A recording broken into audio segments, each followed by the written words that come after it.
Hello and welcome to Analog Insights. In today's episode, we take a closer look at the Leica M4-2, which is a particularly interesting Leica M body that is often overlooked or even disregarded. This camera here was built between 1978 and 1980 and is made in Canada. So around 16,000 units were produced at the Ernst Leitz factory in Midland, Ontario, Canada. And this camera here, almost all of them came in black. So this is black chrome, not the heavily sought after black paint. We will get to that in a minute. And only very few of them were produced in a special edition gold color. And then apparently there are some unofficial chrome variants that were produced allegedly by moonlighting employees of Ernst Leitz Canada factory, or later created with special updates by repairmen. We have to go back a little bit to the late 1970s to fully understand this story here. Back then, Leica had introduced the Leica M5 in a different form factor, but including a built-in light meter, which was kind of expected at the time. And it also had discontinued the Leica CL, which Leitz had produced in collaboration with Minolta, that also already featured a light meter in the M rangefinder body. And here comes Walter Klick, the CEO of Ernst Leitz Canada, that in the face of these commercial failures and a lot of cost pressure at the time for Leitz, suggested, how about we go back to the Leica M4 and create a low-cost version of this camera, trying to streamline the production, do it here in Canada where we typically produce primarily lenses, and try to make an effort to have something in our catalog that is at the lower end of the spectrum, is still a Leica M, but doesn't feature a built-in light meter. And this turned out to save Leica as a company, and for many years this was just a legend, like a legend around Leica. The Leica M4-2 saved the company, but this was recently confirmed when Leica introduced, for the 70th anniversary of the Leica M body, a book. And in an interview, when pressed on that question, it is confirmed that the Leica M4-2 really saved the company, because it became quite a bestseller and it kind of bridged the gap to the production of the Leica M6. So this camera here is special in many ways. It still comes with a brass top plate. It comes in contrast to the Leica M4 with a hot shoe, and that allows for flash synchronization with modern flashes. And it also allowed for the use of the M4-2 winder, which of course is great for faster shooting experiences. And yet it retained the classic design that was so popular and also so recognizable and iconic already back then. So why would you buy the Leica M4-2 in today's market, especially if you already have a Leica M6 like I do? Personally, I find it visually quite interesting, and I particularly like the brass top plate here in black. I specifically like that this is a black Leica M camera that you can get, and that is still relatively affordable in comparison to the heavily sought after black paint versions. I personally prefer the black brass here, the top plate here, and it is also a different one to the M6 with its zinc alloy top plate, by the way. Only the re-edition that was reintroduced of the Leica M6 in 2022 also comes with a brass top plate again. And again, this camera here also supports the winder, which makes it interesting. It has special frameline support. The original one only had 35mm, 50mm, 90mm, and 135mm. My edition here already has the updated finder of the Leica M4P, which came out in 1981. And it was a common upgrade to upgrade the finder, by the way. And I also was intrigued to get a meterless camera, because I found there is some movement going on the market when it comes to better, smaller light meters that can be mounted on the camera. And most importantly, Klick recently introduced an M meter that basically looks and feels very much like the original Leica meter, but instead of often the older ones, original ones had selenium meters in there. Of course, later ones had better cells in there and still work properly. But this one here can certainly be charged with USB-C. It comes with a nice display, and it's still kind of coupled with the shutter speed dial. And of course, this made this camera, and I would argue many other mirrorless cameras, certainly more interesting again. So if you are in the market for a Leica M body and have not stumbled upon the Leica M4-2, I would encourage you to take a closer look. And as always, I took the cameras through its paces in the last couple of weeks, so let's dive in there.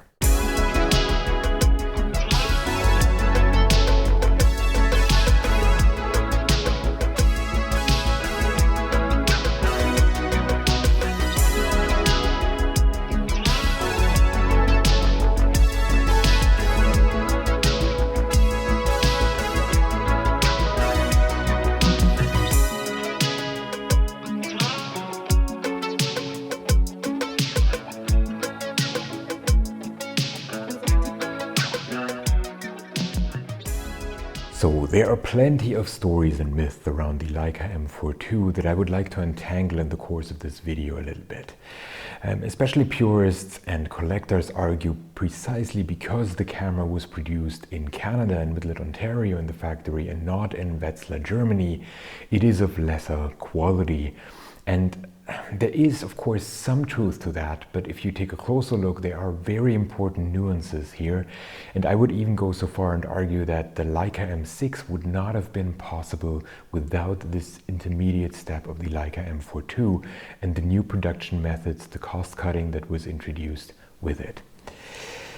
So in terms of feature, the camera comes with the same shutter as earlier Leica, so a maximum shutter speed of 1/1000th of a second and down to 1 second plus a bulb mode. And it comes with the convenient quick loading system introduced with the M4, or the same that the later M6 also has. And it has the faster film rewind mechanism and the automatic frame counter, just like on the M4 or on the M6. And for photographers in need of the quick film rewind, this makes this camera here even superior to the modern MP and the MA that are currently in the catalog and that only have that film rewind knob, because it looks visually arguably more appealing and is kind of referencing the original M3 and M2 and so on. And yet for those really wanting to quickly change film, the quick rewind is of course significantly nicer. The camera still comes, as briefly mentioned, with a brass top plate in contrast to the vintage Leica M6, which had a zinc alloy top plate. And the 2022 re-edition of the M6 goes back to having a black chrome brass top plate. And purists here would argue that the M4-2, the black here has less luster and is not a deep black really.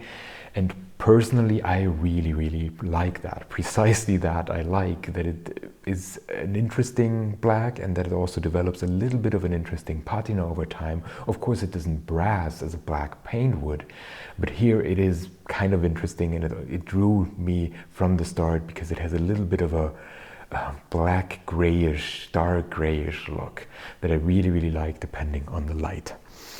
The beautiful engraved classic Leica script that we see on the M4 here is replaced with a stamped Leitz or Leitz Wetzlar and various versions of Made in Canada, either on the top plate or on the back.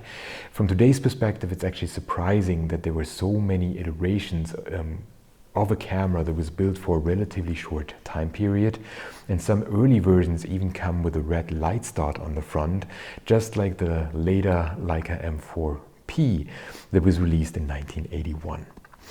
And allegedly there were a few early Leica M4-2 produced in Wetzlar instead of in Canada, but it's really hard to confirm this historically. In the late 1970s, Leitz needed to cut costs, as touched on before, and optimize its production processes kind of in line with where all the camera manufacturers were moving and where especially the manufacturers from Japan were moving. And so there was some cost-cutting pressure. And back then, Leitz decided to move away from the original adjust and fit method of the past, where brass parts were that didn't fit perfectly from the start were kind of adjusted to make them fit to the camera. And instead of that, now the parts were produced in steel instead of brass, and they basically used a write or replace method. So either the piece would be right and be within the tolerances set for that steel piece, or it would be replaced with another one. And of course, there are purists again arguing, oh, the early Leica M cameras feel completely different, especially the advanced mechanisms and the shutter and so on. They feel different because of these brass parts that were perfectly optimized by a handcrafted to be perfectly fitting and so on. Versus other people arguing, the steel is actually much more durable over time, and this kind of production method is much better suitable for making sure that it would last a long time and that it would fit perfectly within the tolerances, and it would be durable for decades to come. And interestingly, it was precisely introduced to make it compatible with the M4-2 winder, so to make this kind of innovation possible, and to accommodate all the pressure on the gears to make sure this would work. They introduced all these steel parts here. And as always, it comes down to personal preferences and to which kind of feeling you like in your Leica. Personally, I can kind of notice the difference, and I know what collectors are referring to. If you're coming from the Leica M6, you wouldn't notice a difference. So these steel parts were also used in the Leica M6. The only difference is that they were produced in Leitz Germany and kind of assembled. The M4-2 was produced in Midland, Ontario, but in terms of production style, this was exactly the same. You do feel a difference to the Leica M3, but of course there are many factors here coming into play.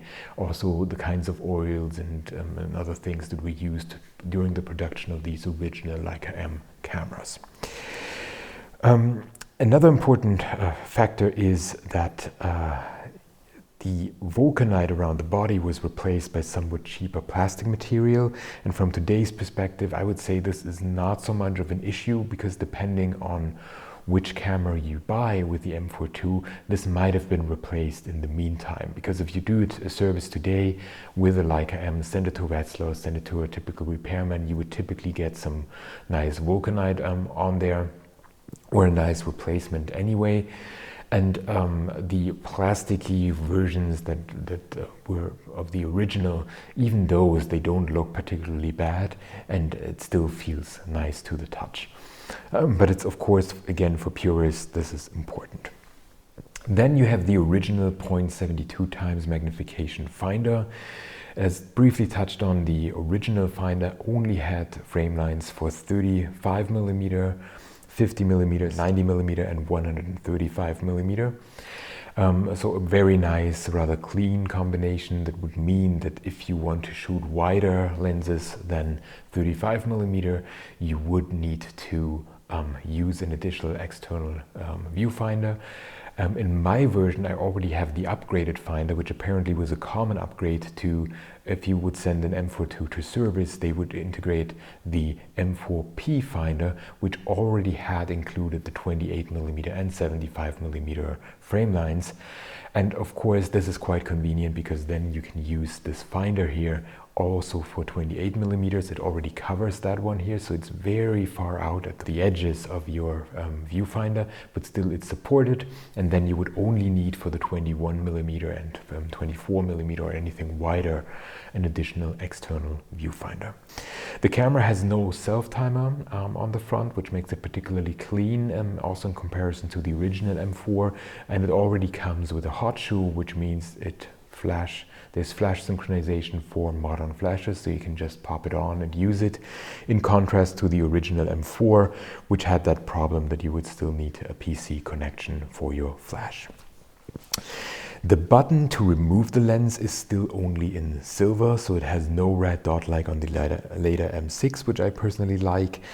And the viewfinder also doesn't feature that little bottom line here that states the viewfinder magnification that was introduced for the Leica M6, because suddenly it was possible at some point to configure the viewfinder and have different ones, different magnifications depending on which lenses you primarily wanted to shoot with it. You could have less magnification and be it a little bit closer, similar to the original Leica M3, but of course not the same here. Or also wider, this was also possible, not to forget that.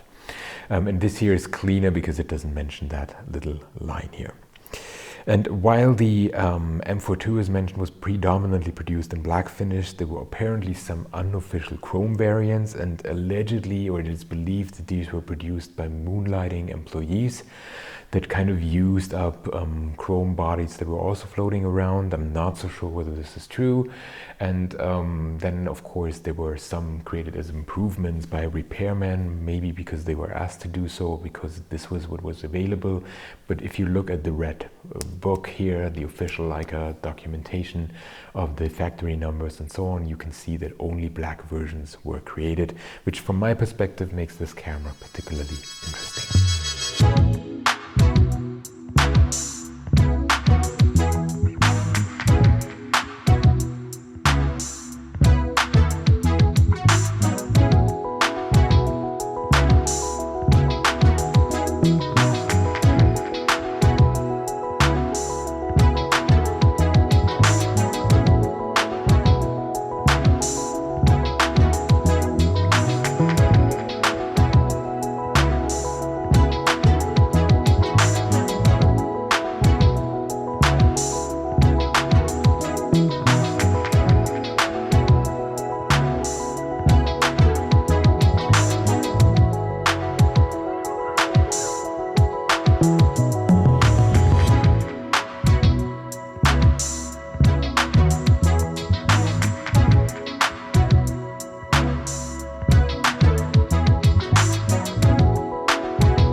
So what about the lenses and accessories? In the case of the Leica M4-2, I went a little bit wild when it comes to accessories and tried out everything you can potentially try, I think. And of course, let's start with the lenses. This here is a Leica M mount camera, so it supports lenses as touched on before because of the viewfinder, typically from 35mm all the way up to 135mm. And then if you want to shoot anything wider, you would need an external finder. What I also like in my particular case, as I said, I have the updated finder, so I can also use 28mm lenses. In my case, since the LTM mount is also supported thanks to adapters, I use the Leitz Hector on it, for instance, and otherwise I really enjoy shooting 50mm lenses with this camera here. Especially the original Summicron that is kind of from the same era, my V4 that I have, or recently the Leitlens Lab 50mm f2 rigid that I really enjoy shooting on this particular camera. For some reason I find it very fitting, the look of the black of this lens in combination with the top plate and the body of this camera. What I also enjoyed is the Thypok Eureka 50mm, the collapsible one, because of course it can be easily collapsed here, and also you get immediately that kind of nice reverse panda look that I also like. So I went crazy with the lenses and really enjoyed doing that. On top of that, I kind of explored the different accessories that are available for it, and most importantly, I immediately wanted an external light meter. And of course I looked for vintage ones first. I had read, okay, the Voigtländer MC2 is a recommendation. Then I looked into the different versions that you have for the Leica meters, and there the early ones still have a selenium light meter in them that are prone to depleting over time, so not the best choice. Then Greg, for instance, has a Leica meter MR that already uses a CDS cell, but of course these are pretty difficult to find and to come by in good condition.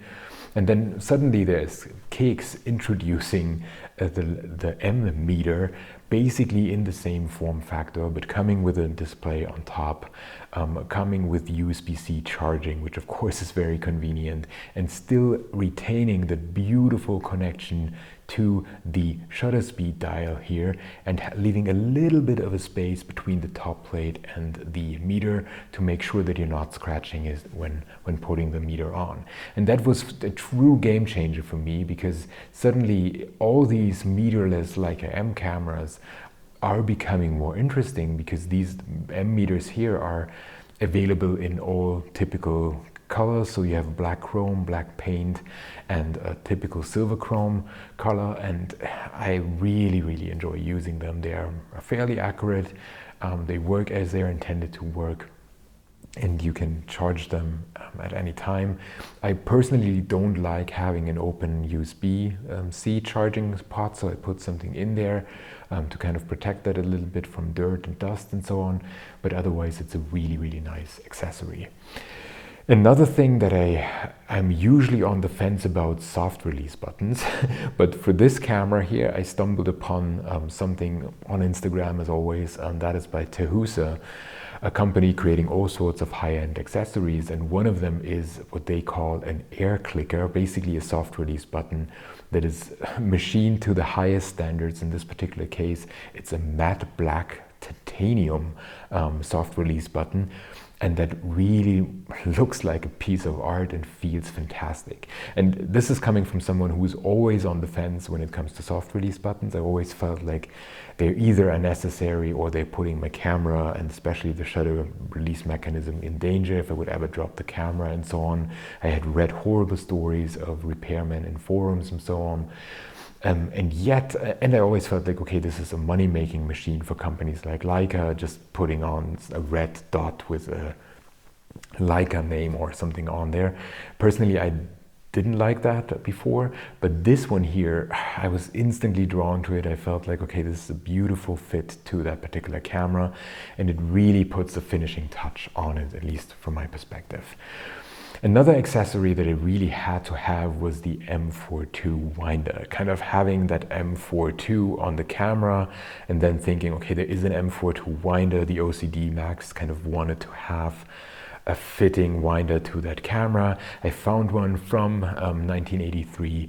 And it is wonderful. It is really nice. Of course, it's a little bit noisy, but it is a joy to use. Shooting portraits with it is just fantastic.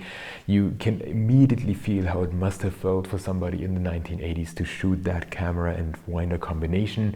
Also in terms of compatibility, they are pretty great, so you can use those winders with a wide range. There are charts for that in terms of compatibility, but most of them are compatible with all the later M6 and other cameras that came with the MP and MA and so on as well.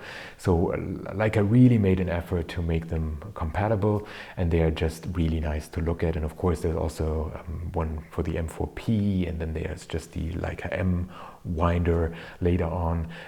I specifically wanted this one because it was such a good match.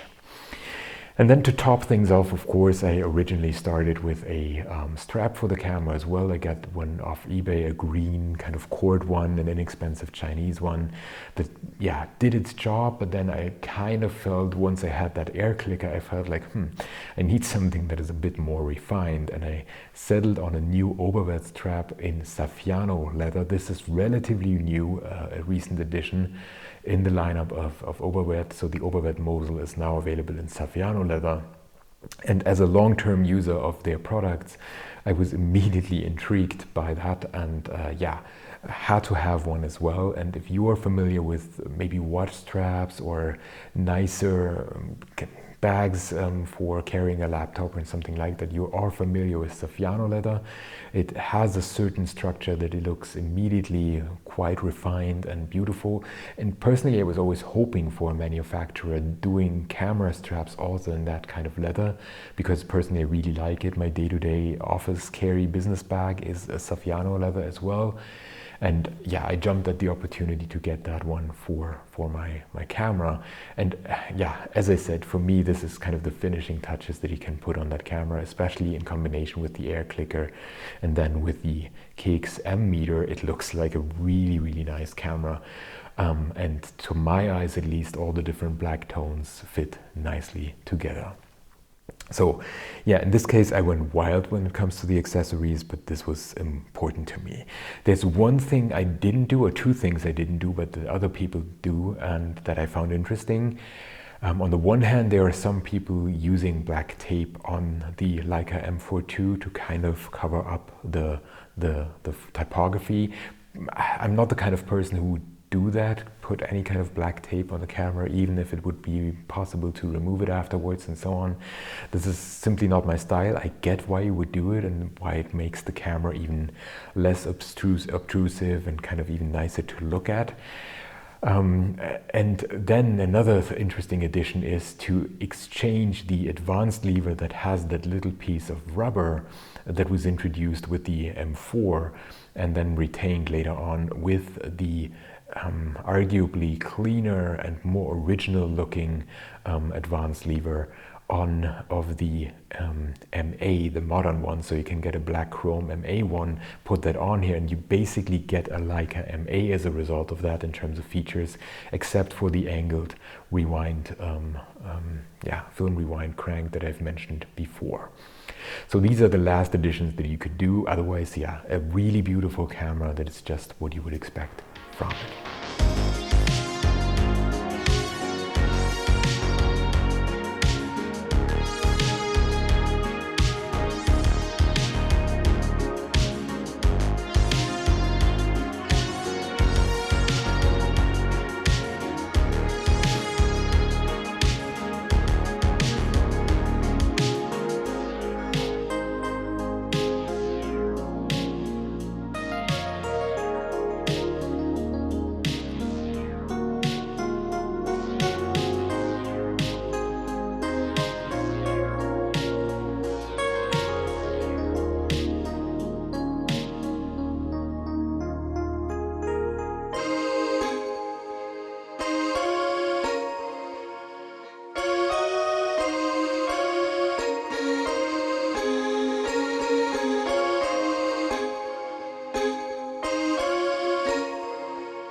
So what about the handling and our personal impressions? Now, most importantly, this camera had quite some visual appeal to me, and it all started a couple of years back when I stumbled upon an image in the Hodinkee vintage shop of a vintage watch where this camera was placed next to it. And for some reason I saved this image because I found the camera so appealing. I liked that slight patina that it had developed both on the dials and on the top plate. And I always wondered why my M6 does not develop the same kind of look until I started researching and realized the materials simply differ. The M6 has the zinc alloy that I've mentioned before, and this one here is brass, black chrome brass top plate.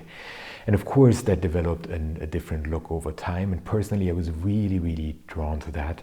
And that in combination with the clean front with no self-timer, no battery compartment, not even a red dot on the lens release button, I kind of like that. And then the typography is also very clean. It gives me those 1970s vibes, but not, and it's, for me, it even looks nicer than on the Leica R models. They have a similar effect to me, but this one here I like even more.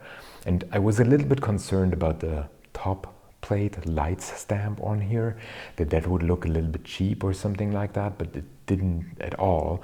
And it actually grew on me over time, and I found it a nice alternative to the original Leica script that I often have on my Oscar Barnard Leicas, or that also is on other modern day Leicas if you're spending the money on that, and also on the M3 and M2 and so on. But for some reason I like having that in my collection with the M6, kind of a clean Ernst Leitz GmbH writing, and then here the Leitz stamp for the Made in Canada camera. For some reason I just like having that and really enjoy it. Another, this is a very personal aspect, is this camera is made in Canada, and I I spent some of my formative years in Canada. I used to be an exchange student at the University of British Columbia in 2009. I lived in Vancouver. I spent some time there as an exchange student. This was, of course, very, very eye-opening and interesting. And Canada, ever since then, will have always a special place in my heart. I have a special connection to North America, to Canada specifically, but also to the United States.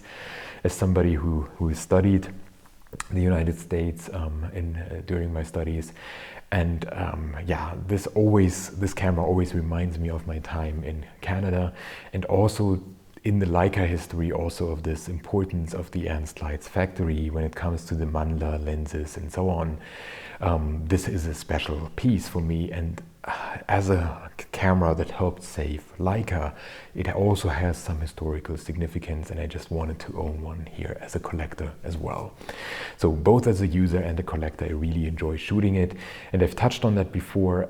It is the kind of camera that you can certainly use just without any kind of accessories, without a strap, without an air clicker or anything, without an external light meter. You can just go out, use it with the Sunny 16 rule, ideally a period correct like a Summicron on it, 35mm or 50, and it's a wonderful experience. You don't have any distractions in the viewfinder. You don't have anything blinking like with the MP or the M6, any arrows that kind of show you correct exposure, but instead you have a very clean experience. But then the very same camera you can just put full of accessories and still enjoy it in the same amount or even more as I did. You still retain that distraction-free viewfinder. You of course can put the M meter by Kix on top of it and then do your exposure metering, but then this turns off the display at some point and you don't have any distractions. So it's actually a little bit nicer than the M6, because when looking through the M6 viewfinder and you're about to take the perfect shot, it might remind you of, oh, your exposure is not absolutely perfect, and that can be a distraction. And I talked about that specifically with a friend of mine who also owns an M4 and who highlighted how much he likes the M4 over the M6 and others precisely because of that attribute, and I could really relate to that. And last but not least, that winder was such a joy to use. I didn't expect that, to be honest. It's of course a relatively simple device. It only advances the film, but it also enables you, thanks to a viewfinder that is looking not through the lens, like with an SLR where you have a mirror going up and so on after taking a shot. This is a distraction-free experience here as well. You can just keep the camera at your eye when shooting portraits and wait for that perfect moment, and then immediately afterwards take another shot with that winder, because it kind of caters to a pretty good frame rate for the time. That was just a lot of fun using. And of course then at the end you need to rewind manually your film and so on, but it's still a very, very nice addition to the camera. And especially if it's all fitting, you have that Leica M Summicron from the 80s, you have the winder from the 80s, and that camera from the late 70s to early 80s. It's just a very, very nice setup that, in my opinion, aged quite well and was a joy to use.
thank you very much for watching. I hope you enjoyed this episode of Analog Insights and our review of the Leica M4-2, a particularly interesting camera that not only kept Leica afloat, but also paved the way for the M6 and beyond. It basically made sure that this classic form factor had a second life, and introduced important manufacturing techniques, less costlier production methods, the steel gears that made it more durable, the winder that of course catered to the needs of 1980s photographers in the same way as the hot shoe. And all this kind of bundled together in the old classic form factor, going one step back, taking out the meter and waiting basically until it was possible to integrate the meter with the Leica M6 into the camera. I hope you enjoyed this episode. If you did, please remember to like it and maybe even share it with your friends. And if you want to see more videos like this, please subscribe to our channel. Jules, Greg, and I really appreciate each and every subscriber coming our way. So thanks for watching. I hope to see you soon. Bye.